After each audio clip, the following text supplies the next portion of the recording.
All right, we are past 10:30 here. We're going to get started. I see that a quorum is present. Ashley, can you call the roll? Chair Josh McGee. Here. Keith Brainerd. Here. Andrew Cable. Stephanie Leiby. Here. Robert Massengale. Here. Robert May. Here. Ernest Richards. Fantastic. So we're going to move on to our third agenda item here. We're going to discuss and consider approval of the board meeting minutes from November 16th. The board entertains a motion to suspend the reading of the minutes. So moved.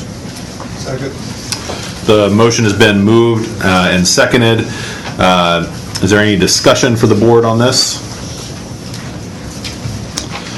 We have a motion to suspend the reading of the minutes. All in favor say aye. Aye. All opposed say nay. The ayes have it. The minutes will not be read. The minutes are approved as circulated. Okay, we're going to move on to the fourth item on our agenda, the resignation and comments from our board actuary, Bob May. Bob, I appreciate everything that you've brought to this role, and there's a little bit of sadness as you move off the board, but we wish you the best and welcome any comments you have.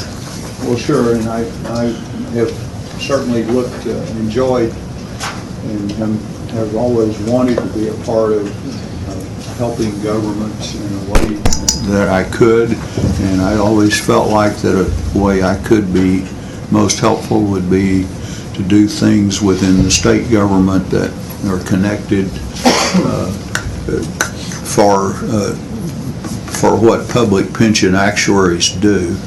And so it's been I've been very pleased to do that, and I have indicated that I will continue in this position until a replacement is found.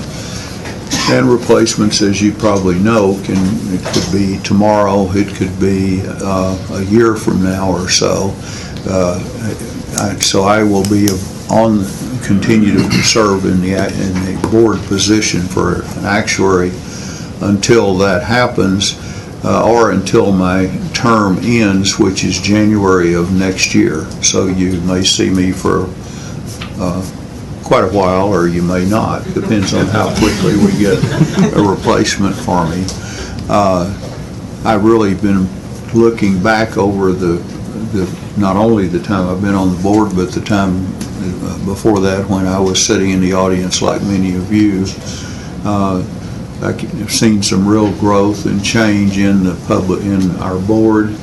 I think for the better of the citizens of Texas, and for the various boards that are responsible for pension plan activities in the local system. So with that said, thanks for having me be a part of this for the period of time that I've been here. Thank you. Fantastic, and I'll let Mr. Brainerd make some comments in a second, but you were on the board for 5+ years now, and this is not a super easy role. Many of us on here come to board meetings and come to committee meetings. The board actuary has a little more responsibility in that they are supposed to be a key expert to help guide the board discussion and help the staff actuary with their work. And that can be taxing and challenging at times, and it certainly will not be easy to find a replacement for Mr. May, and I appreciate the 5+ years of service. This is a big role for the state, and you served with distinction. Yeah, thank you, Mr. Chairman. And we should not forget that Bob served in this role during a period when the staff actuary position was vacant. And he was essentially the staff actuary for all intents and purposes for a period of time, which was vital to have you in there. And I know that on a number of occasions you also represented this board in testimony, providing testimony to the legislature, which was vital. And we should not forget also that you have got a long and rich track record in the actuarial community, which I know continues. And It's difficult to know what consequences and outcomes your service is going to have, but I know that your contributions to this board and this state and the public pension community is substantial, and we owe you a debt of gratitude. Thank you very much for your service. Thank you.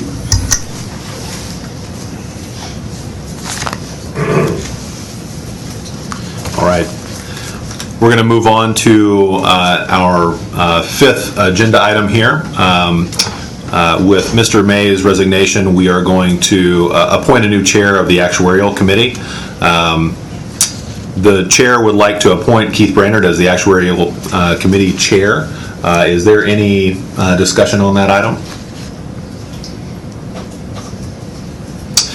Seeing none, the chair appoints Keith Brainerd as Actuarial Committee chair. All in favor say aye. Aye. All opposed say nay. The ayes have it. Keith Brainerd is appointed Actuarial Committee chair. Sticking with Mr. Brainerd, the next agenda item here is the election of the vice chair for 2018.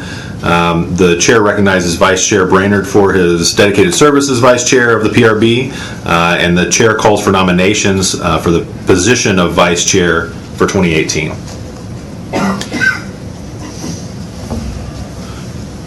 For me, I would love if Keith would continue in his position as vice chair, and seeing the enthusiasm that there is for people taking on this role, I would submit that Mr. Brainerd should continue in his vice chairmanship. And I second that. Mr. Chairman, if I might make a comment. As far as I know, the extent of the role of the vice chair is to fill in for the chair when he or she is not present. You have been present for every meeting that we've had, so it's a tough job, but somebody's got to do it. Thank you. Maybe I'm scared to be absent. Are there any additional comments on this? If not, the nomination for vice chair is Mr. Keith Brainerd. All those in favor of electing Mr. Brainerd say aye. Aye. All opposed, nay. The ayes have it, and Mr. Brainerd is elected vice chair for another year. Thank you. All right, moving right along. Again, sticking with Mr. Brainerd, the next agenda item is an update from the Actuarial Committee meeting. Mr. Chairman, members, thank you. The material for this discussion is behind tab 2, and I'd like to ask the staff actuary, Mr. Herbold, to please approach the dais.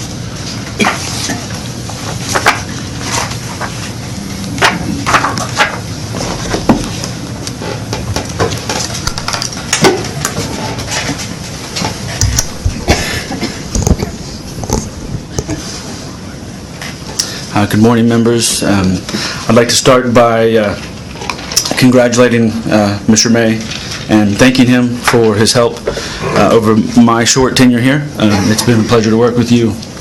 I did not have the opportunity to work very close with you at Rudd and Wisdom, so I did appreciate our opportunity to work together here. And Thank you. Hopefully, whoever is selected to replace you can do you justice. Sorry, I've got a few notes today, so let me get situated here real quick.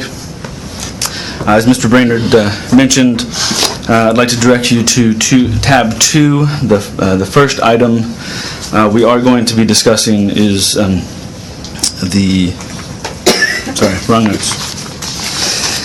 Galveston Police Plan Review. So basically what I'm going to be doing is going through the two different reviews that we discussed at the Actuarial Committee meeting, and we also discussed the plan metrics, and so we'll talk about those as well. Generally speaking, the plan review found a number of items.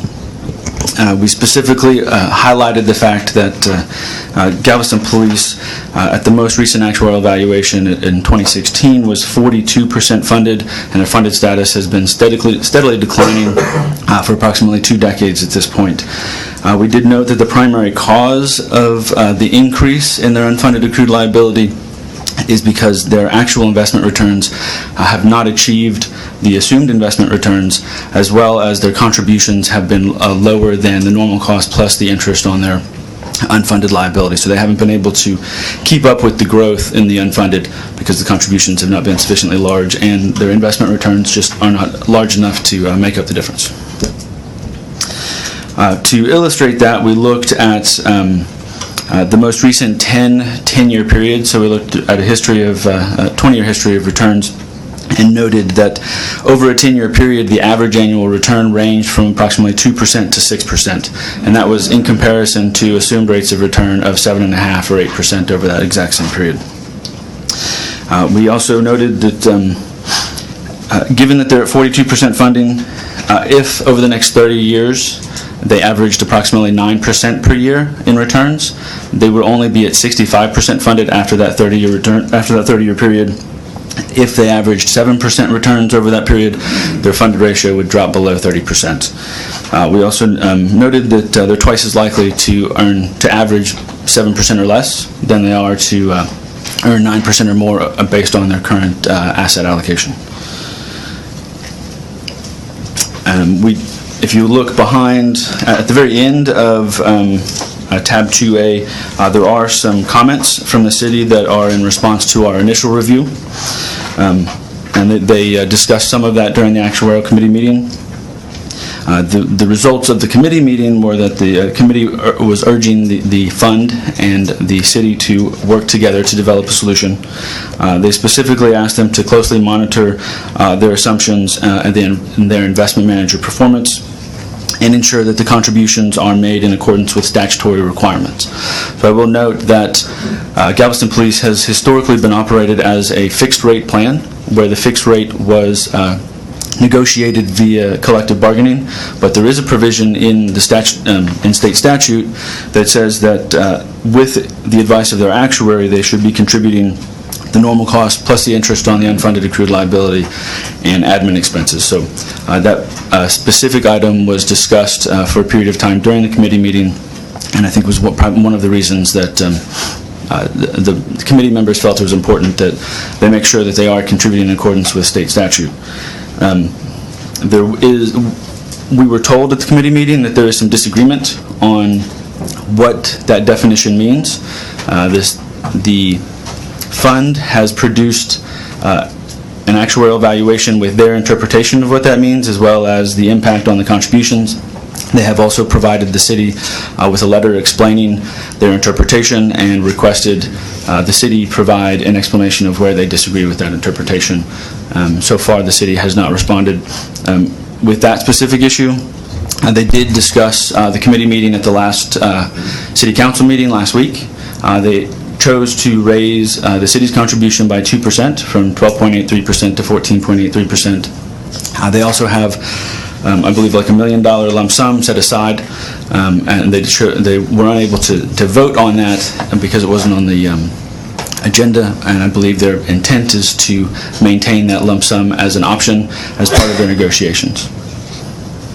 They also deferred any discussion of the funds letter until the next city council meeting, so that's one of the reasons they have not had that conversation yet. Let's see what else we've got going on here. The city also. I'm sorry. I didn't note that the fund. Prior to us starting the review, it just wasn't something we were aware of at the very beginning. They'd already voted to lower their discount rate from 8% to 7.5%. So one of the changes we made between the draft review and the final review was to update our projections to include some adjustments to their projected liabilities and expected costs based on that information. So the city has also requested that we inform the board that the contributions that they're going to be making, in addition to the 2% payroll increase, they're planning on making all of their contributions based on budgeted payroll, regardless of vacancies. So it's slightly different than the way a lot of plans make their contributions. The council has approved final changes to the fire plan, so now they can focus solely on negotiating with the police plan and fixing that plan. So they've been in negotiations with both the muni plan as well as the fire plan, and all of those have been settled, and they expect to be able to focus solely on the police plan from this point forward. And finally, the city did suggest to the fund that they change their bylaws to require a supermajority vote for the plan changes, but the city has indicated that that suggestion was rejected by the plan. We're not aware of how that suggestion was made, but the city wanted to make you all aware that that was one of the suggestions that had been made by them. So that's all I have as far as prepared comments for Galveston Police. If anyone has questions or committee members have additional comments they'd like to make. Thank you, Kenny. The probably most striking thing to me about this plan was that the plan and the sponsor had been using for years a contribution rate that was below what state law required. Now we can talk about interpretation of state law, but it seems pretty clear. So that was pretty striking to me. Also, this plan chose to increase their discount rate after the financial crisis, which is another abnormality that we haven't seen. One thing that, so it's commendable that they increased the contribution rate and have committed to pay on projected payroll rather than actual payroll. That's good stuff. However, they're still well below the ADC. So if I'm looking at this here at an 8% discount rate, we're still at an ADC of 15 3/4. They are below the 15 3/4 and now have lowered their discount rate to a more reasonable 7.5. So that ADC is going to be even higher. So just would point out that there's still going to be a substantial gap between actual contributions and what is needed to secure that fund. So there are still challenges ahead here for this fund, even though they've taken very positive steps. Would really strongly encourage Galveston, the city of Galveston, and the plan to get together and develop a responsible plan to secure this fund in short order.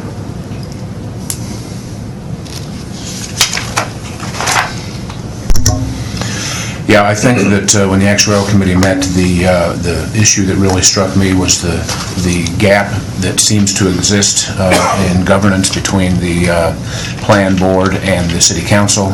And my hope is that our review is encouraging those two groups to improve and increase their dialogue. It was also somewhat surprising to me. Now, Kenny, I believe this is on base, but you can correct me if I'm wrong. It was surprising to me. This is one of our plans where the pension board has substantial authority to adjust benefits. So that was on your last comment. And the city does not have, other than their appointees to the board, does not have much control over the benefit levels, and that just strikes me as an odd position to put a pension board in, being responsible for having the fiduciary responsible for making sure funding is adequate and having the benefit responsibility as well. Just kind of that hit my consciousness when we were talking with them, and maybe it would be helpful. I'm not sure the full board is aware that the way these reviews occurred is the staff put together a draft review, and then the plan and the sponsor came into our last actuarial committee meeting and discussed these reviews with us, and we have modified the draft based on that discussion and the commentary, just so you kind of know the process that we went through on this. Josh, would you go back over what you just said? Yeah. About benefits and what the city council. Yeah, so this is one of our plans where the pension board has control of has the fiduciary responsibility to manage the fund for the participants' benefit. So they make sure that benefits get paid, they make sure that funding is adequate, they manage the investments, but they also have the added responsibility of being able to alter benefit provisions. I was just noting that in terms of governance, they collectively bargain the contribution rate, but they don't collectively bargain the benefit levels, which is a little bit strange. So that implies to me that contributions are negotiable and benefits are non-negotiable, which is the exact opposite that And this what I would say would be Telfair good fund? governance. No. Oh, this is not Telfair fund. This is not. Just one follow-up comment.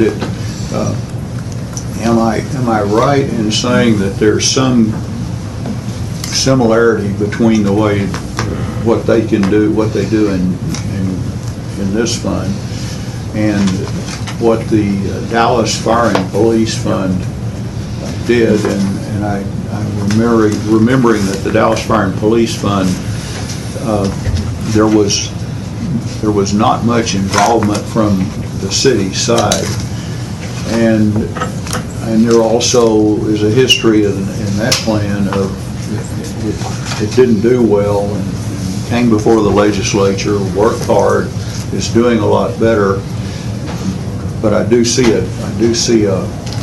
another plan that has some similar weaknesses, I think. And it's important to watch them and to talk about what they're doing, and I think there's a reason. I think it's desirable generally for public plans in Texas for the employee as well as the employers to have a role in what happens on the pension plan and not just have 100% of the decision making be on the board of the plan. I think it's better if there's involvement in both groups. I was, on this last point, I would agree with Mr. May completely. I think we did see some similarities to the way that the city spoke about the plan and the situation that they found themselves in, similarities between Galveston and Dallas. It leads to a situation where the city does not feel like they had enough of a voice in choosing benefit levels, and that they were surprised to find themselves in the current situation. Now, whether that's true or not, it doesn't matter, but we need our sponsors to take much more of a ownership role of this, and I think the governance right now in some of our plans leads them to be able to do this dance a little bit around benefit levels and appropriate funding, and I think that we just need to have that on our radar and recognize that that is an additional challenge for some of our plans. I was thinking we were talking about the next item. So if there are no other comments, Kenny, would you like to go on to Greenville? Sure. Members, just a quick addition, going back to Galveston Police. It's our understanding that the city has asked their consultant, their actuary, to run some projections and numbers and come back to our April actuarial committee meeting to provide their proposal or their recommended changes for the Galveston Police Plan. Good. And the fund, I believe a representative from the fund would attend that meeting as well, so we can look forward to having additional discussions. Also, just a quick note, a technical clarification, Kenny. Could you please explain why the fund increased its assumed rate of return in 2015? That was because of a... Certainly. So the prior to, I don't know the exact years, but previously the assumed rate of return was net of administrative expenses, and there was a change to the actuarial standards of practice that required an explicit statement of administrative expenses, and so the adjustment to the assumed rate of return was to reflect that there was approximately a 50 basis point expectation for administrative expenses. So that was the reason that they increased. They didn't increase their assumed rate of return because they assumed actual real rates of return were increasing. It was a technical clarification related to changes in the actuarial standards of practice.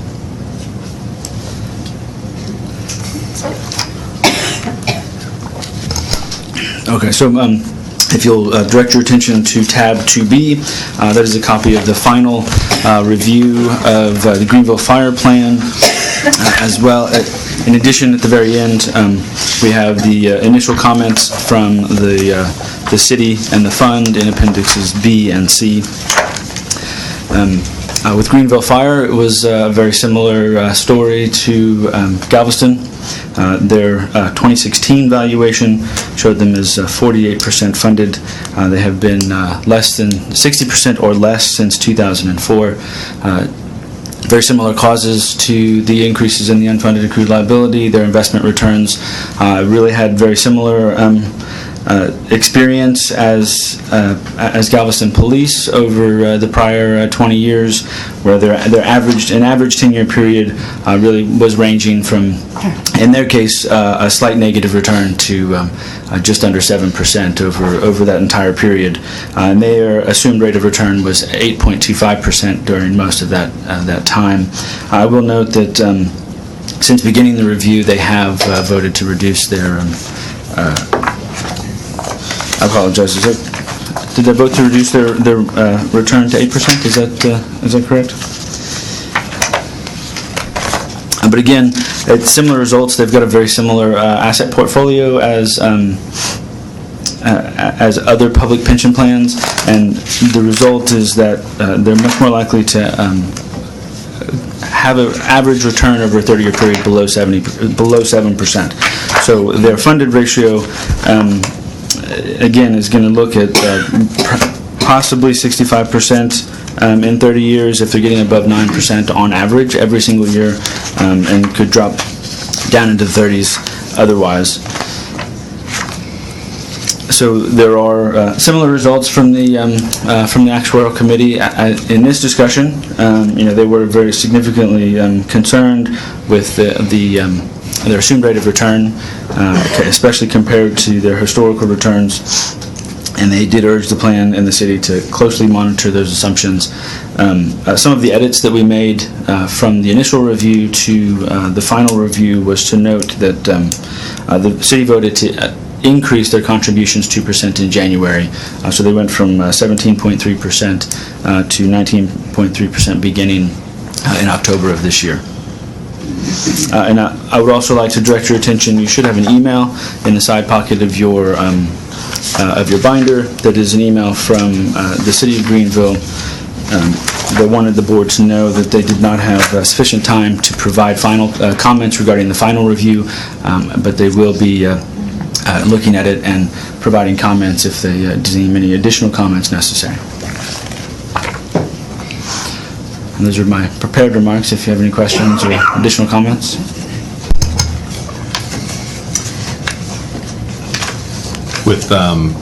With Greenville, again, I was struck at in our conversation in the actuarial committee meeting, the plan's actuary argued very adamantly that the 8% return assumption was a valid assumption, that looking at asset allocation, that he could justify up to an 8.5% return.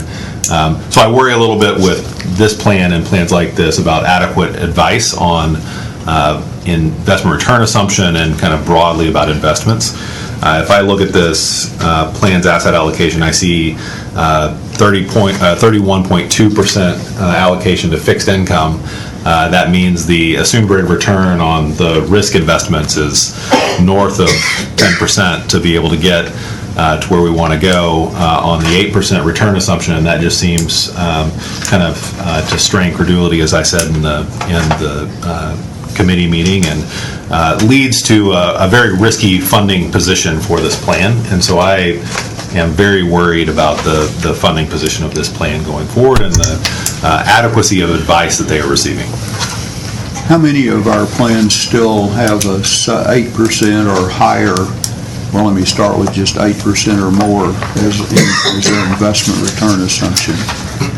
That's a good question. I can Roughly, if you don't know. well, we actually have that specific information as part of our actuarial report. 17. Yes. 17 17 still. plans, yep. 6 out of 90 plus. Noticeable change, but they're by many plans to go below 8% as in having a 7.5% or 7% investment return assumption, and I think that would be important for this plan to to be looking at too. Mr. Chairman, my understanding is that the staff has passed on to the Greenville mayor and consulting actuary and retirement system board chair capital market assumption information that hopefully will provide additional information as they consider their return assumption. That's right. That is very helpful. It came out in the actuarial committee meeting that the assumed return was based on historical returns from 1997 forward. So grabbing the late 90s and through the early 2000s is kind of a period of historic economic growth and returns. So thank you very much for advising them or providing the capital market assumptions that hopefully will help them refine their beliefs about future returns and hopefully will lead to a better funding situation for that plan. Thank you, members. And a quick note here, one of the positive outcomes of this review, like Kenny mentioned, has been that the city has increased its contribution rate by 2%, which has, and based on that, there actually has estimated that the amortization period for the fund would go down to 38 years. Of course, in our report, we have also mentioned that the committee members have ongoing concerns regarding the assumptions used to fund the plan, so we will monitor that, but I just wanted to make a quick note of the fact that the city did increase its contribution, and the fund and the city are working together and have mentioned to us that they will continue to monitor their assumptions moving forward. In the future on these reviews, it might be useful, so you have good capital market assumption information here. It might be useful in situations like this where there's a 30% fixed income and a 50%, 55% equity share, to just say what the implied return on equities would have to be to hit that return target. It might just be useful to highlight that. Given what capital market assumptions are for fixed income right now. I think that would really help highlight how out there that assumption is, given their asset allocation.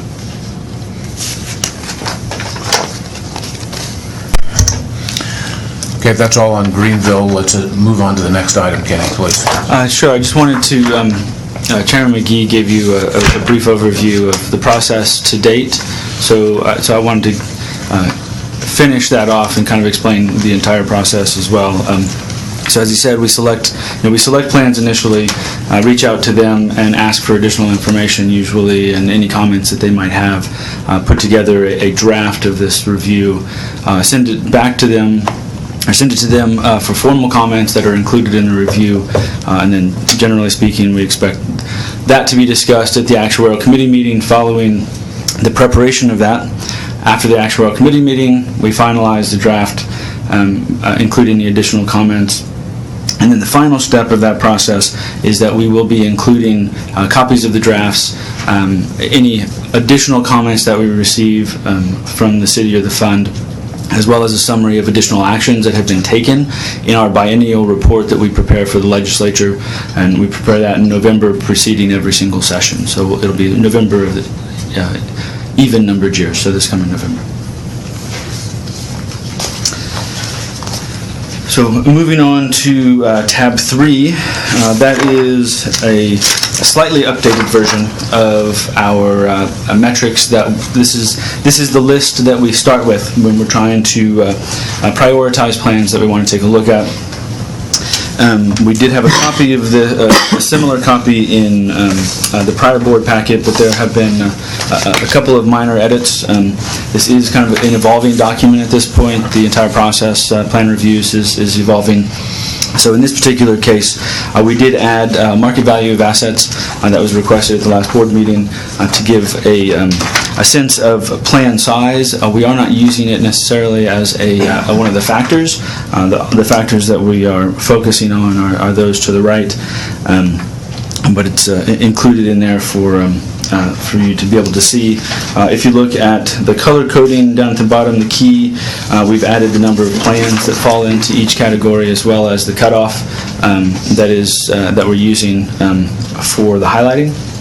So it kind of gives you a better sense of who's being selected or who's being highlighted as well. At the committee meeting, it was requested that we start to move in the direction of developing a quantitative framework for looking at these. So not just at the moment, this table is organized and sorted by amortization period. But it was requested that we start looking at more of a quantitative framework for comparison.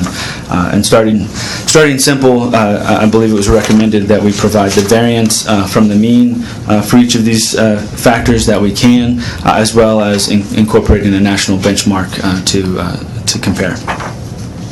I do want to note that the date at the top is as of the date that we started looking at our next set, so this isn't updated as of, it's not as updated as our actual evaluation report. This is the data that we used for the next round of plans, which is an additional change. We've highlighted those plans for you so you can identify them a little bit easier. So the 3 plans that have been selected for the next round, one Marshall Fire, which technically we had selected in the previous round and had deferred due to time, Beaumont Fire, as well as Irving Fire. So all 3 of those plans are currently in process for completing the review. We've reached out to the plans, asked for additional information, and are performing our own research and analysis at this point. And I think that's all my prepared remarks for this particular section. So if anybody has questions. I'll just say that it's really handy to be able to, where you've highlighted the plans that are under review, that's very handy because it helps us find them. It would be great if you could highlight completed reviews plus the next round and just find a color coding for both so we can pull them off pretty easy.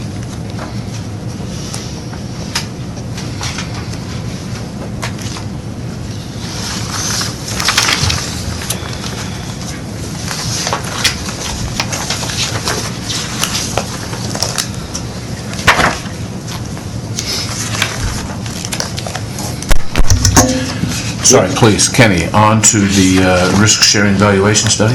Okay, so if I can direct your attention to tab number 4, we have received the 3 2017 risk-sharing valuations for the 3 Houston plans. Houston Muni and Houston Police continue to be within 2%. The city and the fund's valuations continue to fall within 2%, and so they are continuing to contribute at the corridor midpoint that was established in their initial RSVS in 2016. Some of that information is included behind their specific pink page, I guess, is what identifies the different systems. So we've included some of the information about their contribution levels. Both of those plans had a slight gain over the past year, so there wasn't really any change in their expected amortization periods or in their contribution requirements. So they have, since they're using a closed 30-year period, they've now shifted down one from the prior valuation. Houston Fire, on the other hand, they are using the same, the city and the fund are using the same assumptions as they did in the 2016 RSVS, and it's sufficiently different that they are not within 2% of one another. So their contribution rate is the average of the 2. The average of the 2 is approximately 33% for the 2019 fiscal year, but it does happen to be fairly close to the contribution rates for the other 2, which are a little bit under 30, I believe. So,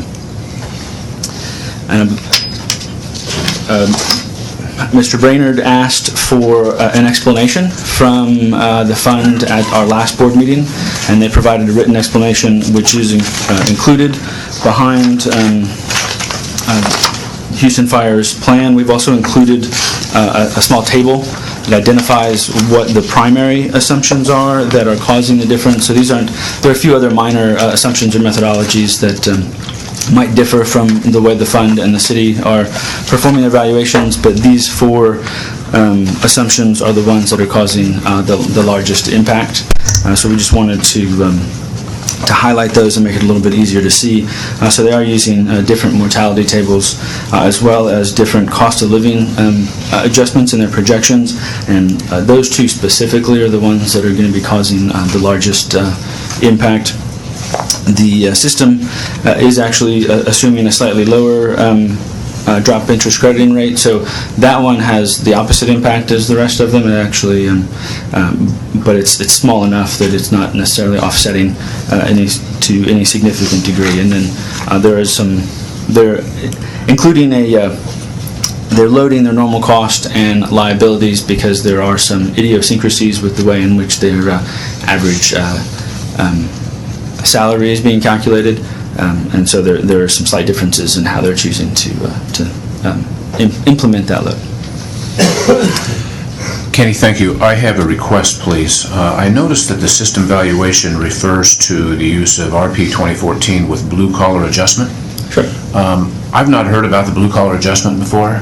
For a future meeting, would you be kind enough to brief this board on the genesis of the blue collar adjustment and the relative effect that it has on overall mortality? I can do that, sure. Thank you. If I look at the summaries here, Kenny, it looks like the biggest difference is likely to be with this 25 basis points difference on the cost of living adjustment. The plan is assuming 2.25 from 2019 forward, while the city is assuming 2%. Can you just quickly refresh me on exactly how cost of living adjustments work in the law? In the law, or so specifically for Houston Fire? Mm-hmm. Okay. Their cost of living adjustment is a 5-year average minus 475 basis points, so minus 4.75%. The system is taking their assumed rate of return, excuse me, I should step back. That is applicable for 2019 and beyond. There is specific provisions that say it's 2% for 2017 and 2018, which is why the system is making that assumption. But 2019 and beyond, it's the 5-year average of their actual return minus 4.75%. So the system is taking the assumed 7% and subtracting 4.75% in order to get the 2.25. The city has modeled future returns and taken 5-year averages and determined that they expect the actual returns to be slightly lower than 7% by approximately 20 basis points, I think is what they said, and so they rounded down to 2% instead. I see. The cost of living adjustment is a function of expected investment return? The actual cost of living adjustment is a function of actual return. So it is I believe every October they take a 5-year average of their returns as of the end of their 6/30 fiscal year and adjust the annuities by the actual average minus 4.75%. Is inflation a consideration in the cost of living adjustment? No, inflation is not a specific consideration, so they're not looking, if you mean are they looking at CPI or anything like that to determine cost of living, no, it's a function of the actual return on the investments. Thank you.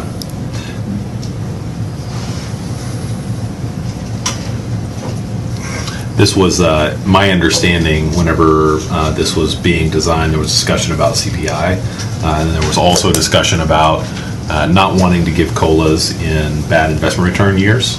And of course, investment returns include an inflation component. And so this framework was developed to kind of mash those two concepts together. Is there a required minimum COLA? I believe honestly, I don't remember. There is a minimum. I can't remember if it's 0% or 2% off the top of my head. Could you let us know at a later date, please? Absolutely. Thank you. Anything else about the Houston, particularly Houston Fire? I have nothing else prepared. Comments or questions on Houston? So on Houston Fire, we presume that there's going to, this difference between the city and the fire's estimates are probably going to be maintained over time, that we're unlikely to see this get resolved anytime soon, and so we're going to see this averaging play out over time? Correct. So I apologize that I did have more prepared remarks. My notes are just too detailed. I'm not used to writing so much down at this point. And specifically, in whenever your next notes, if you can go into when we expect them to actually do an experience study, because it's been, I don't know how long since we've seen an experience study from them. So that was the next point, is that SB 2190 requires an experience study once every 4 years. So the current Houston Fire assumptions are based in part on an experience study for the period ending 6/30/2013. That was completed in March of 2014. So the general requirement for any plan over $100 million in assets is to have an experience study once every 5 years. SB 2190 shortened that to 4 years. There are no specifics with regard to what once every 4 years or once every 5 years actually means. So the period ending 6/30/2013 was the fiscal year. It was completed in March of 2014. So if that means that they must complete one by March of 2018, I would expect that that's not completed at this point, but I don't know the answer to that question. But the law says once every 4 years, so I would expect one to be completed in the relatively near future. However, the timing associated with that is once it's completed, the fund is required to provide that experience study to the city 180 days before they can vote on using any of those assumptions. And so there is a back and forth process essentially where the city gets to look at that, comment on any of the assumptions, determine if they agree with all of them or they disagree with some of them, and then it goes back to the fund. And if there is ultimately a disagreement, an independent actuary is brought in to kind of reconcile some of that and determine which ones they agree with as well. And there's some, and then at the end of that is when the city and the fund make a determination. So there is some question on the timing as to exactly when they are required to have this completed, as well as when it would be incorporated. They are in the process. We're in March now, so the next AV obviously would be for 6/30/2018. That's required to be completed by November of 2018, and so I would not expect that any experience study would be incorporated into that. So at the earliest we would see an experience study incorporated into their actual evaluation would be the 6/30/2019 valuation.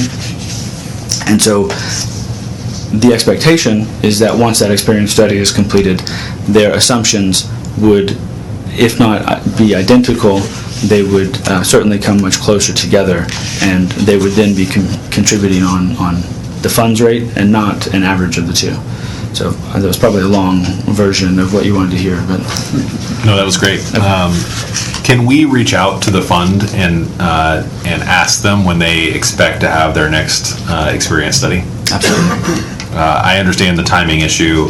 Either way, they've got to produce one here soon. I think they have not been anxious to produce one, is my interpretation, is my feeling. And so I would want to check in with them and just kind of get a better understanding of when that might be. Do we have a role if there's disagreement over assumptions? Is there any PRB role? I remember there was some PRB role in the legislation, but I don't think this is an area where we have to. Correct. There is. We do not have a role. They bring in an independent actuary to kind of reconcile the differences and have that discussion. That's not. We are reviewing and making sure that things are being done in accordance with the statute, and that's really our only role. So it would be great if we could ask the plan when they expect to do an experience study. I think this board should just be prepared for. Given history, the reasonable probability that there's going to be some disagreement between the city and the plan over the assumptions, and that we should be prepared to take a look at that and help in any way that we can. You're referring to fire? The Houston firefighters plan. Right. Do we have similar issues in terms of sort of competing methods and assumptions on the police or the MEPS? Not to my knowledge. There was more discussion before the initial assumptions were set between police and Muni than there was with respect to fire. And based on my conversations with the different actuaries, it was the amount of time they had to reconcile those discrepancies ahead of time. So there's not the same issue there. Historically, and I believe up to a current time, there's been more of a gap between what the city does and what the fire do. There's been, as compared to the police or the community plans, and it spilled over into the legislature in the sense of a very large number of firefighters were seen over here fairly frequently during the legislative session. Anything else on Houston Fire? Let me read my notes real quick to check. Please, take your time. I don't think so. I think that's everything I have. Anything else on Houston for now? Not that no, I don't think so. Members, anybody else have questions on the Houston issue?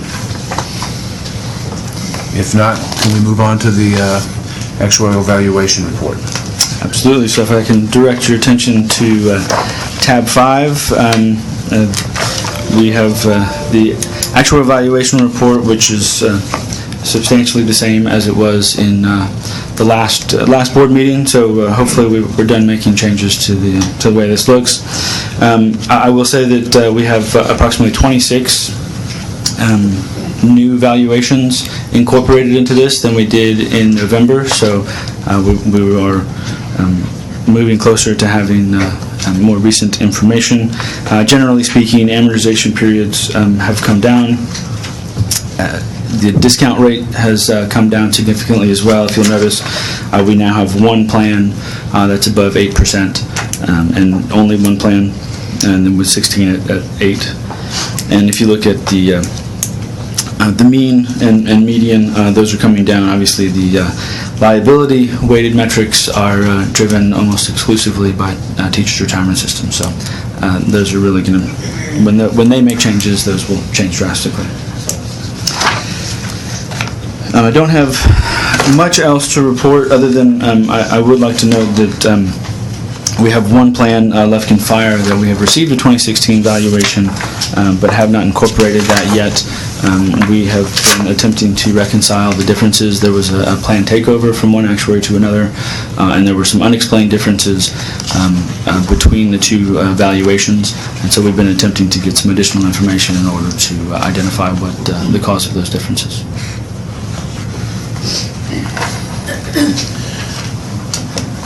Can you be specific about what the differences are?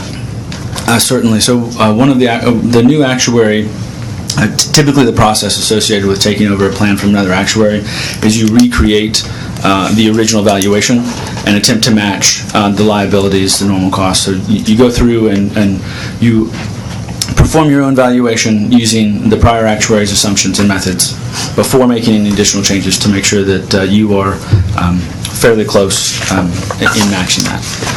Typically, you can get fairly close, 1 or 2%, maybe as high as 5% differences in liabilities. And in this particular case, some of the liabilities exceeded that, and they were the new actuary was unable to explain the cause for that. So they tried a number of different things in order to identify what those differences would be, but ultimately were unsuccessful in matching within 1 or 2% in total. And the result, that as they explained in their actuarial evaluation report, was a reduction in the amortization period by 10 years. And it's an unusual, it's larger, the difference between the liabilities is larger than normal, and a 10-year reduction in amortization period just was raised a red flag. So we thought it would be important to try and investigate that. So it's a 10-year improvement in the amortization period, but the actuary has also indicated that they don't have a high level of confidence in how the liabilities were calculated? The actuary has indicated that they have complete confidence in their own calculations, and they are fully believe that what they are doing is appropriate. They are not completely aware of what the prior actuary was doing. and are unable to explain the differences between the prior actuary's calculations and their own. So they certainly think that what they are doing is correct. So the current actuary is saying they're confident in their numbers, but they're not confident in the previous actuary's numbers. They have been unable to identify the reason for the differences. I would not say that This they have is what we specifically... call the actuary runaround. I think that is the proper term for this. Did result in a material impact, though, on the material change in the condition of the plan. It resulted in a rather large reduction in their amortization period. As I've noted in the past, the higher the amortization period, the more volatile that is, so minor changes can have a pretty big swing. And in this particular case, the prior amortization period was over 40, and so when you have small changes in unfunded liabilities at that level, you can have pretty big swings up or down. But the current actuary feels comfortable with their calculation. Yes. And do they have complete census, all the information they've Yes, I believe they have all of the information from the system that they have. My understanding is that they have not had the opportunity to review the detailed calculations from the prior actuary. Is that something they're going to do? To my knowledge, that is not something they're planning on doing. Thank you. So we are investigating this 10-year reduction, this curious 10-year reduction in the amortization period, after which, as long as we have sufficient explanation, we will update the numbers here on our sheets. Correct. So I have asked if we could get sample lives, basically some detail from both of the actuaries in order to compare them to identify the differences. That would be great. I mean, I don't know that it's, I don't want to imply anything untoward here, but it is a little curious. So this plan is less than 50% funded, and it's a little bit curious that it dropped from 40, below that 40 threshold. So I think looking into this is certainly prudent, and trying to get down to the bottom of what this difference is important for this plan's future health. I agree. Thank you, Kenny. Anything else on the actuarial valuation report? I have nothing specific to point out. Can I just say one more thing on Lufkin? The reason the 40 is important is because our FSRP is still built around the 40. So I think I think we should apply additional scrutiny because the action was right around a legal requirement. Good point. That's it on the actuarial valuation report, Kenny? Yes. So on to the FSRP for Fort Worth. Kenny, thank you. I'm going to stick around for a little bit. Members, behind tab 6, we have, in your packet, we have included a presentation from the from the City of Fort Worth's consultant that was presented to the Pension Task Force in November of last year. In that presentation, the city manager essentially recommended 2 big changes to the plan to address the funding shortfall. The recommendation was to increase the city as well as member group contributions, as well as to suspend any future automatic or ad hoc COLAs.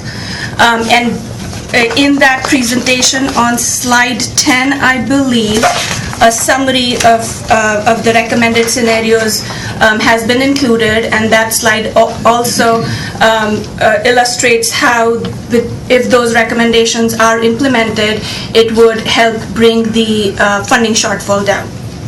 Another quick point to note here, the city did make us aware that since they attended the October actuarial committee meeting, and the sense they gathered from the committee discussion was that the members encouraged the city and the fund to look at a closed amortization period, as well as to work towards a more realistic discount rate assumption. So in solving the equation to address the funding shortfall, they are, and included in this proposal, the city city is including a closed 30-year amortization period, as well as basing their calculations on a 7.5% discount rate assumption, which is lower than the current discount rate assumption of the plan, which is 7.75%. Since the November task force meeting, the task force has met in January, as well as they met again last week. In January, the employee groups were encouraged there seemed to be some consensus around the contribution changes that have been recommended. However, the employee groups were concerned about the COLA changes, and so they were encouraged to come back with their proposal. At the meeting of the pension task force last week, it's my understanding that there were discussions and analysis with regards to the changes that were proposed by the 3 employee groups, the civilian, police, as well as fire groups. However, they were looking at different COLA options to consider, as well as they proposed to raise the minimum retirement age. The proposal of raising the minimum retirement age did have some impact on closing the funding shortfall. However, the COLA-related proposals did not have any substantial impact on the funding, closing the funding gap. There were some additional proposals that were discussed at the meeting last week, and it's my understanding that the city's consultant is going to go back and look at those additional discussions and come back at a March task force meeting with a final recommendation of based on a menu of options that they would be looking at to incorporate the city's recommendation, as well as potentially some recommendations from the employee group as well. The adoption of the FSRP for this plan was due in January of 2017. We have mentioned to the city that or encourage the city to make sure that they provide the plan to us as soon as possible. We do understand that these negotiations are complex with so many stakeholders involved in the process. The city is hopeful that they would be able to present a final recommendation to the City Council by May of this year. So we'll make sure we work closely and stay in touch with the city, and hopefully they'll be able to meet the deadline they have set for themselves.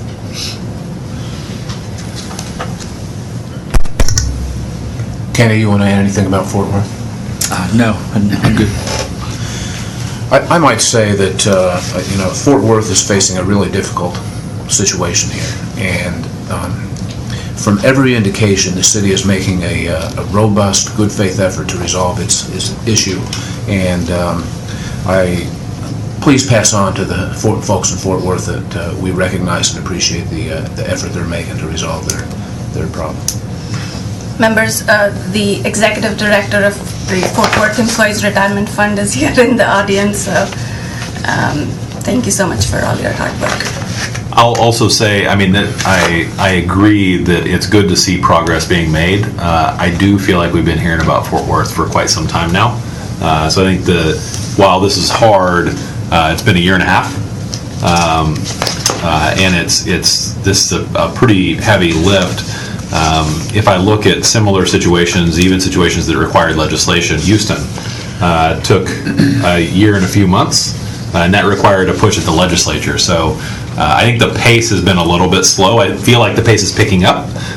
So I'm encouraged by the picking up of the pace, but I'm anxious to see the end result. It seems like it's going in a good direction now. Ms. Mevey, you care to make any remarks? Thank you. Thank you, members of the committee. I think Anu's report was pretty accurate. I do participate in the task force, and the meeting last week was very encouraging. I think there were very very substantial suggestions from the member groups, and they were made in earnest. I think they were very diligent in their approach. So I would agree that it seems like the momentum is picking up. There is really an effort at consensus. I will mention that part of the legislation for the authorization of our fund includes a stipulation for contribution increases. They do require an election of the membership with a majority of the eligible participants voting in favor of contribution increases. And a major component of all of the proposals so far include contribution increases. So that is one component. I think there's a question as to how that election is going to be held, but other than that, I do think that the proposals are sound, and I think there are elements of all of them that could collectively be a workable solution. Thank you.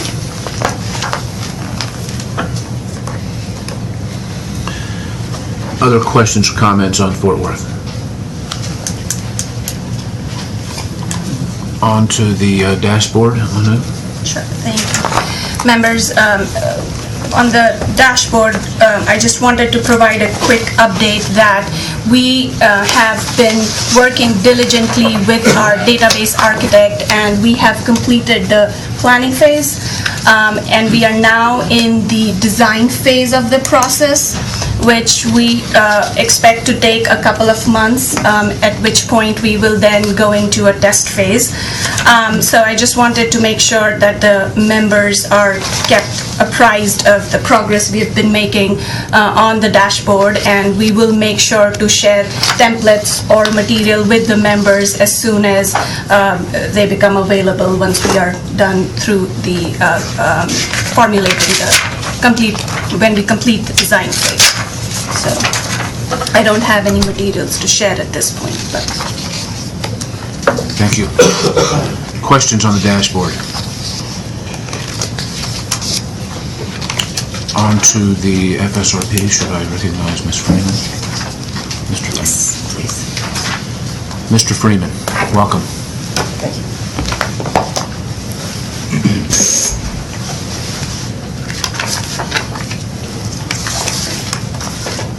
Good morning, members. I'm Reese Freeman, Financial Analyst at the Pension Review Board.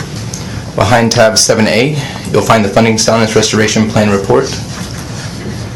This time around, we've changed up the ordering of the tables and have added another, so if you don't mind, I'll go through them one by one.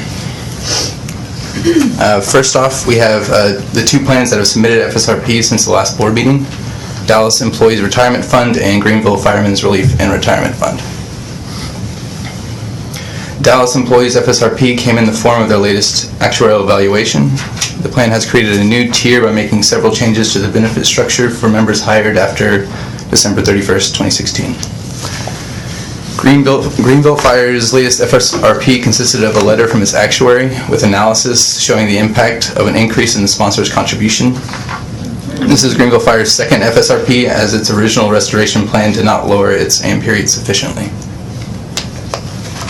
On the next page, we have systems immediately subject to and systems at risk of an FSRP formulation requirement.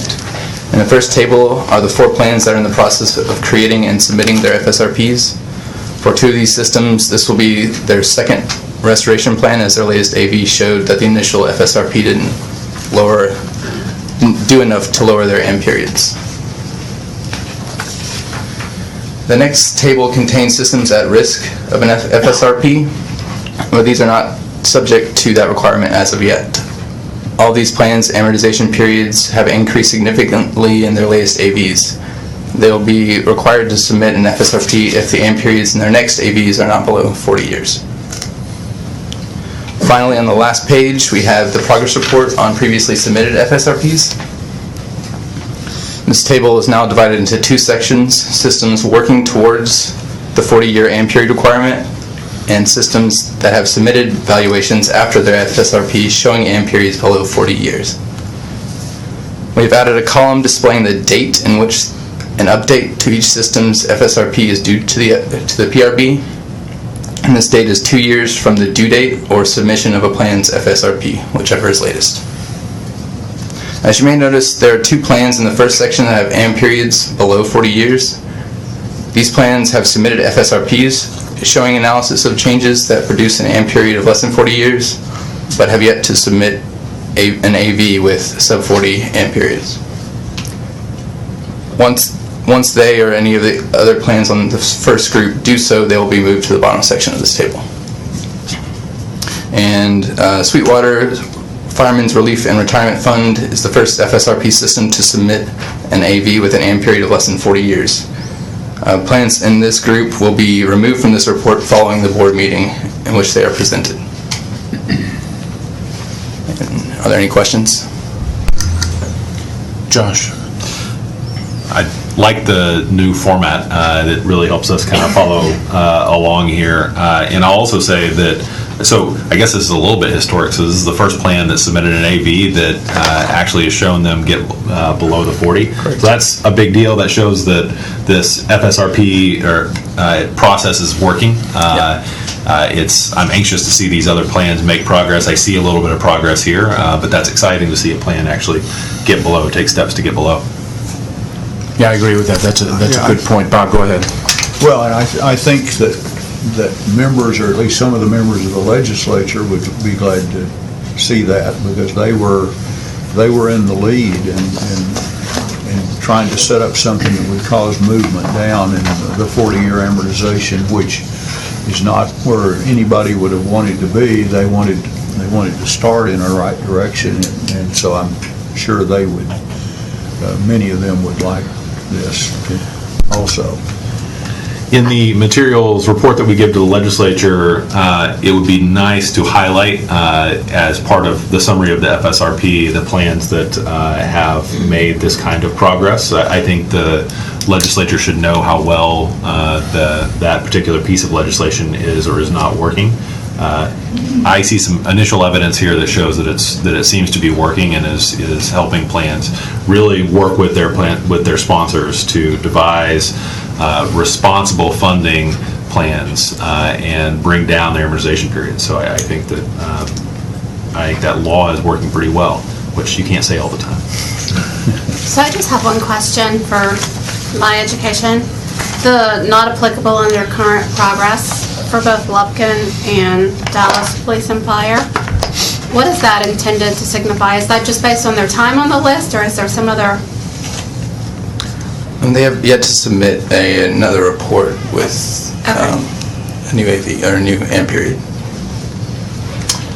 And with Lufkin, I'm guessing it's due to this issue where you're trying to resolve the differences between the actuaries, the previous actuary and current actuary? Yes, since we have not included it on our AV report, we didn't include it here. Correct. And so just some clarification, occasionally the FSRP includes additional analysis where their amortization period would be lower than what is listed in the FSRP trigger. If there is no additional analysis that results in an amortization period lower than the FSRP trigger, we didn't think it was useful to just repeat the exact same information. So that's why they're in it. Other questions on the FSRP material? Members, just a quick note. Thank you for your comments on the FSRP report. Staff worked hard on consolidating this report. It was growing over time with more and more tables that we were adding. So thank you so much for that comment, and hopefully we'll stick to the structure moving forward. All right, behind tab 7B is Public Retirement System Compliance and Reporting. And while there are 93 total plans currently reporting for compliance, 6 more have recently registered with the PRB, bringing the total number of registered plans to 99. We should be seeing that in the next board meeting report. And in the following table, there's one less plan non-compliant over 60 days, as Midland Firemen's Relief and Retirement Fund submitted their final compliance document in January. Mr. Freeman, registered for what? We had 93 plans registered. You said 6 more have registered. What do you mean registered? They have registered with the PRB with their PRB 100, but they have not yet have any compliance documents to submit. Are these new plans, or did we just find them? Members, thank you, Reese. So, public retirement systems are required under state law to register with the Pension Review Board and provide reports and compliance information that we monitor. For the most part, these 6 plans have been in existence. We were aware that they were required to register with us, and we happened to either the plans contacted us or we contacted them and started the process. Wow, that's really interesting. Are there others? Never know.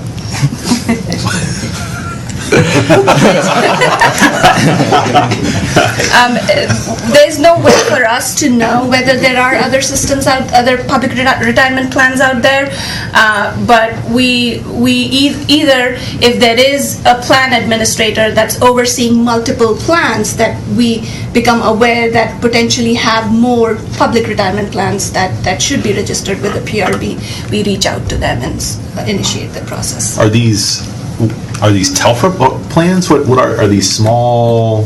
Generally speaking, these are special district plans. Okay, got it. So they're not, they're not large cities or anything like that would be obvious. They're just special district plans that may have operated as ERISA plans in the past, or simply weren't aware of the PRB reporting requirements. We look forward to hearing about them. Mr. Freeman, did you have more on the compliance report? Yeah, if you notice in the amortization period table, the number of plans with an infinite AM period increased since the last board meeting, but there are also 3 more plans with AM periods at or under 30 years since the last board meeting. And on the next page, you'll see that Northeast Medical Center Hospital Retirement Fund is still not in compliance for 2014, 15, and 16. Since the last board meeting, we have received an engagement letter from their chairman, and the fund has informed us that they are using the same auditor as their sponsor, so we're expecting to receive their audit soon.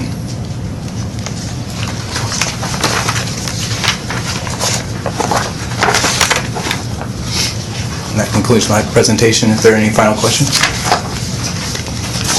Thank you. Thank you.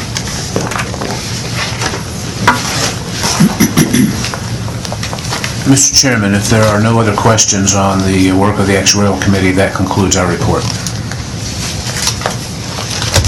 Fantastic. So that concludes our agenda item number 7. We're moving on to agenda item number 8, and Mr. Brainerd is also in charge of item number 8. Thank you.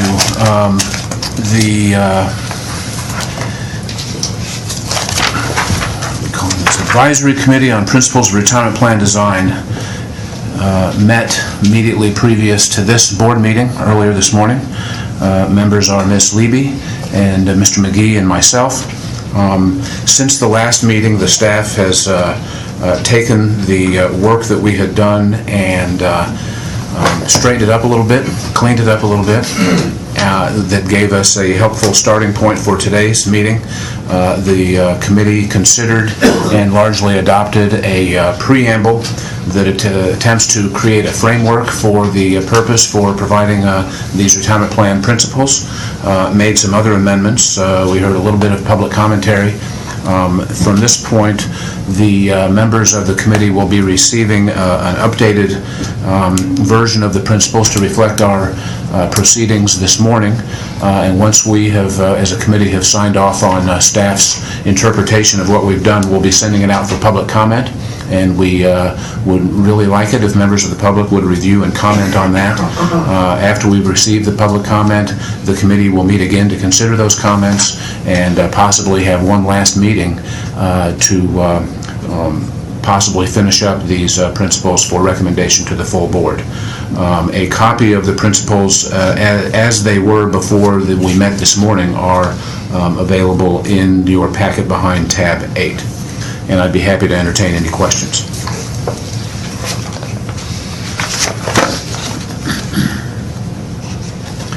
And if there are no questions, Mr. Chairman, that is our report. Great, thank you. Okay, moving on to item number 9 from our agenda, an update on the minimum educational training program. Christine, if you could provide an update for us, that would be great.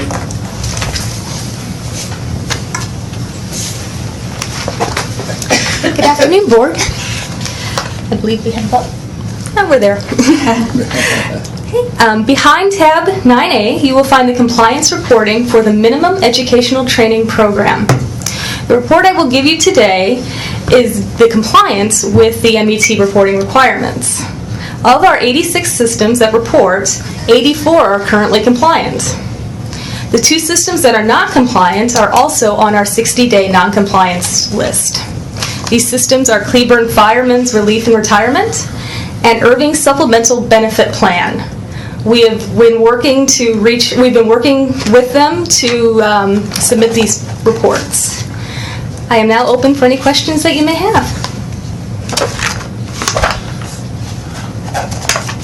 So we've made contact with both of these, and we expect that in short order they will be able to be compliant with this requirement?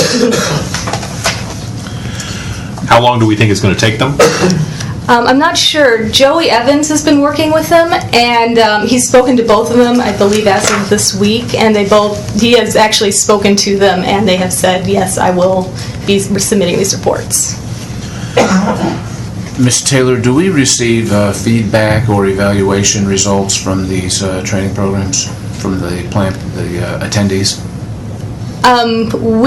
From our own, I believe that we receive surveys back. They have the option to take a survey at the end of ours. We do ask that the sponsors provide surveys to their participants, and we can ask for those surveys, the results. Could we do that, please, and could y'all share that with the members of this board? Yes. Yeah, it would be fantastic. I believe you've brought this up before. It would be fantastic if we had a list of trainings and providers, and then could get information on kind of the rating of those from the participants. We can definitely do that. Thank you. Any other questions from the board? Seeing none, that completes the work of the Education and Research Committee. Thank you. Moving on to the Legislative Committee. So we're going to discuss and consider a few items here. Mr. Massengale. Mr. Chairman, allow me to call on Anna Maya to give us an update on this item. Thank you, Mr. Massengale.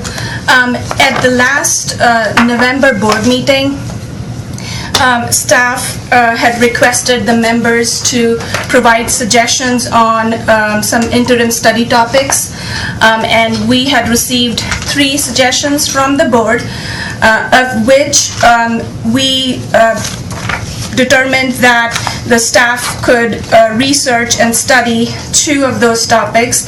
The third topic was investment related, and we determined with one of the committees over at the Senate State Affairs Committee, their interim charges do include investment-related topics, so we anticipate working with the Senate State Affairs Committee in providing the information, and so we determined for the board study topics, the staff will work on the funding policy ideas for fixed-rate plans, as well as pooling of assets for small plans.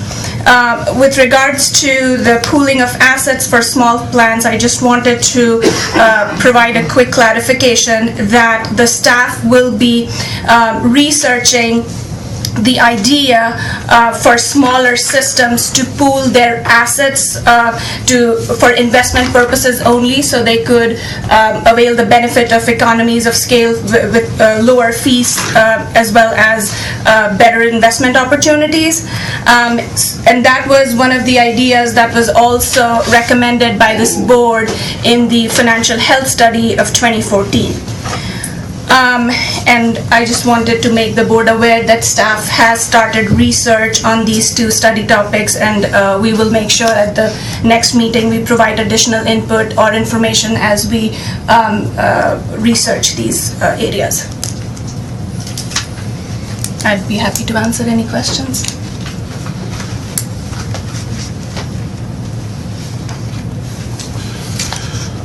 All right. So that wraps up the Legislative Committee. Thank you, Anu. We're moving on to item number 11 now. Behind tab number 10, I believe, we've got a draft Telfra pension report, and Anu is going to provide a little more context and information on that. Thank you, Mr. Chairman. Members, behind tab 10, we have included the 2018 Telfra report. We prepared this report every other year, every non-session year, and this report provides general and comparative actuarial financial benefit information for the 42 Telfra systems. In this version of the report, we have included several new charts and tables to display GASB related as well as drop related asset allocation and contribution sufficiency information. This report will be available on our website for the public to review and download. We do have a motion for you to adopt and distribute this report. And this is something that's also part of our mandate, where we are required to provide technical assistance to our Telfra systems, and with this report, we try to include the most current information we receive from our plans, and I would like to thank our Telfra systems. They were very supportive and helpful in preparing this report. We reached out to them and asked them to review the report to make sure it looks accurate as far as their information is included, and I just wanted to thank them for their help in developing this report. I'd be happy to answer any questions. Is there any questions from board members? I would just like to compliment the staff on the work that went into this. There's a lot of information in here. I think it's very well laid out, organized, easy to interpret, and thank you for the work that you put into it. Yeah, I would agree with that fully. Thank you very much for all the work that went into this. And thank you to the Telfra plans for cooperating. Given the amount of information, it would have been a Herculean lift if the plans themselves were also not part of this, so thank you. Okay, we've got a motion here to approve and publish the Telfra pension report on the PRB website. I'd like to entertain a motion if somebody will make that motion. So moved. I second. So the motion has been moved and seconded. Is there any additional board discussion? Seeing none, the motion is to approve and publish the Telfra pension report on the PRB website. All in favor say aye. Aye. All opposed, nay. The ayes have it to approve and publish the Telfra pension report on the PRB website. All right, we're moving on to agenda item number 12. We're going to get a report from Anu on operations. Thank you, Mr. Chairman. My report includes mostly housekeeping items. We wanted to make the board aware that we will be working on a couple of reports in the coming months. We will be working on a strategic plan for the agency, which kicks off the budget process. With the strategic plan, we will be looking ahead over the next 5 years to develop the agency's strategies and objectives to make sure that we meet our mandate or meet our goals. And that report is generally due in June. We will also be conducting a customer service survey as part of the strategic plan sometime in April and May, so I would encourage the audience as well as our systems to participate in the survey. We always appreciate input, comments that would help us improve in providing our services to the systems and the citizens. We have also included behind tab 11 the updated fiscal year 2018 operating budget. We are on track, and that's an update for the board. And the last item I have in my report is to remind the members, and hopefully they'll also receive a letter from the Texas Ethics Commission that their 2017 personal financial statements would be due by April 30th of this year. And that's all I had, and I'd be happy to answer any questions. Any questions on these items from the board? Seeing none, we're going to move on to item number 13. Are there any items, agenda items, that board members would like to add to future board meetings? Seeing none, date and location of next PRB meeting. So we will have a meeting on June 14th, 2018. The time is TBD, but I'm guessing it will be in the same 10:30 range. We will also have a meeting on October 4th, 2018. All right. We've come to the public comment section. Anybody want to make public comments? Please make sure you identify yourself and who you represent, if you represent anybody. Nobody.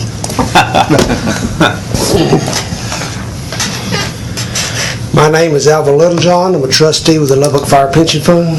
I'm also chairman of the Telfer Peer Review Committee. I'm also chairman of the Telfer Educational Foundation, who's trying to educate the Telfer funds.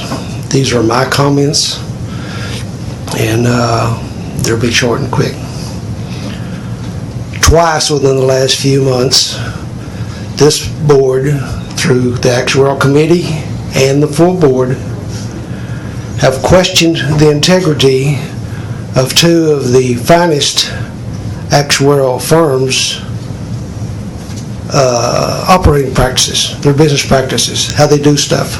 They've been operating with Telfer Systems forever. One of them is a long time practicing with the self systems. One, in you question their assumptions, how they set their discount rate of assumptions. The second is you question ones today. The comment was how convenient for the unfunded liability to drop below the 40 at 39.6. I find this highly insulting to these professional firms.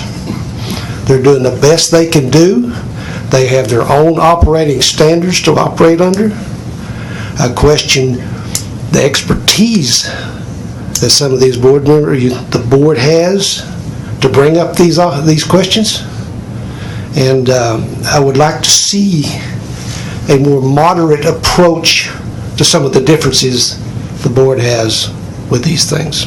And that's all I have. Thank you very much. Thank you, sir.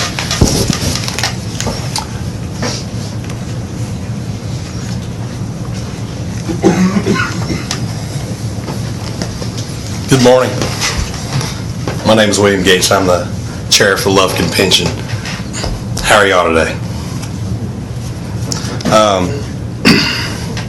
Thank you. We put out an RFP a few years ago for a new actuary. We got a report back. Didn't look good.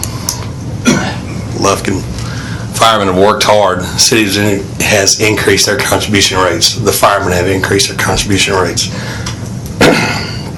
We've lowered benefits for our active retirees. We've lowered benefits for our active members. New hires have drastically been reduced. We've worked hard. Due diligence times passed. We went out for another RFP. We selected a new actuary through our RFP process. What we consider one of the finest actuaries in the state of Texas. We can't explain the differences. We have a few ideas, and I understand that. And me and Anu have spoken once or twice and sent some emails back and forth.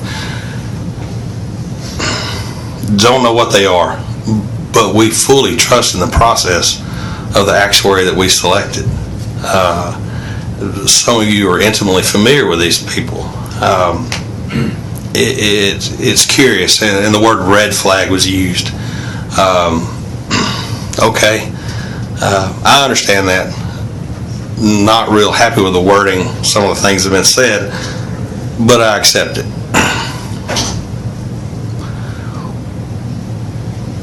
Not sure how we move forward from here, but I would like to ask, will my actuary not be accepted by this board going forward? Will an actuary from a highly reputable firm not be accepted by the Pension Review Board? And I know that's an agenda item for your future consideration. Do you have any question for me as the Lufkin Chair? I appreciate both of you coming to make public comments. I'm a little surprised at the reaction to our comments. I don't think this is about accepting your actuary or not. This is a change in the amortization period that is substantial. It is unexplained that you're trying to understand and we're trying to understand. So it's more about the information and just making sure that we do our due diligence to make sure that we understand to the best of our ability exactly what was going on. And it may come to the end and we may not be able to explain it, but we've got to go through the due diligence. So this is not about questioning anybody's integrity. This is not about calling anybody to account. This is just trying to dig into the information and making sure that we do our jobs. You guys have done a lot of work. You've got this FSRP and you put a lot of tough effort into rectifying the situation. You're to be commended for that. So this is not, hey, this is a slap on the wrist or anything. This is just, we need to understand because that's our job. Mr. Chairman, thanks for coming down, taking the time, and thanks for your service on the board. Thank you. I appreciate it. Obviously, there's a lot of dollars involved here with the assets of the fund and future benefit payments, contributions, and so on. These are not small operations. It seems to me that there is a material level, there is some lack of information or confusing that may be having a material effect on the condition of the plan. And just speaking for myself, if it were me, I would want to know what the source of that confusion is. Does your board or city have an idea of how much it would cost to get to the bottom of it? Yes, at our last board meeting, we had quite a long discussion about providing the data to the PRB. We felt we're still not quite sure what it's going to take to satisfy the board. It's kind of an open-ended request, and while it seems like a lot of money in comparison to a lot of funds, we're actually a very small fund. Sorry, you said it was open-ended. My understanding from Kenny's earlier remarks that it was sample lives data, which seems pretty straightforward to me. If there's misunderstanding about what the request is, happy to clear that up. We can take care of that pretty easily. After 2 sample lives data, there will be no more questions. I cannot say that there will be no more questions. I think the ultimate goal is not to get the sample lives data, is to get the sample lives data to better understand what's going on. So if you look at it from the board's perspective, we're tasked with implementing the FSRP. My point earlier is the scrutiny here is heightened. We would, if there was a 10-year drop in amortization period that was not associated with commensurate changes to the plan, that would, as we said, raise red flags for us. The scrutiny is heightened because there is a legal requirement. We are required by the law to do something when the amortization period is above 40, and because of that legal requirement, we just got to apply additional scrutiny. So at the end of the day, it's for us to uphold our legal duty as you have a fiduciary duty. So we're trying to get to the bottom of that piece. So yeah, if we get the sample lives data, I think that will go a long way to helping us understand what the difference is, and hopefully will help you understand as well. And like I had mentioned, we are willing to do all the work. Yes, and I appreciate that. And we cannot say whether or not that would answer all the differences. We are not questioning the evaluation that your new actuary has put together at all. We are just trying to make sure we follow the mandate to speak to the reasonableness of those differences or changes. And at the end of the day, once we have done our due diligence, as Mr. Chairman mentioned, we would at least be able to speak to that every effort was made before making a determination. But we are happy to work with you to make sure it doesn't cost a lot of money to the fund, as I mentioned. And again, as the chair, I will take it back to the board. Thank you. So, Mr. Chairman, do you all have a sense for how much it would cost to provide that, for the previous actuarial firm to provide that information? They left it open-ended as well. The previous actuary started at around 1,000, and depending on the amount of data asked for, would go from there. Around $1,000? Around $1,000. For data that they are holding and have already? Would require no calculation? Not sure on that, but my understanding is they have the data from the previous valuation, and they would be able to pull it, redact names, social security numbers, things of that nature, and then apply it. But they wish to be paid. It's my understanding that the previous actuary was Retirement Horizons. Let's just name who we're talking about here. And Retirement Horizons has your previous data. Absolutely. And for $1,000, around $1,000 ballpark, we should be able to. Starting for getting the sample lives data. Yes. Can we just get? It would be great if after this meeting, if our staff could just get clear with you on what is needed, and just so there's no confusion about that. I think it would be best, of course, if you reach out to Retirement Horizons. I think that if there are any additional questions, we're happy to be involved in those conversations as well. I think that this is just something that needs to get resolved given the legal requirement here. Okay. Any other questions? No, sir. Thanks very much for coming down and Absolutely. talking. Yeah, appreciate it. Mr. May? Appreciate it. Thank you. Thank you very much. Any other public comment? Well, thank you, everybody, for the comments. If there's no other business and no objection, the chair moves to adjourn this meeting. So moved. The meeting is adjourned.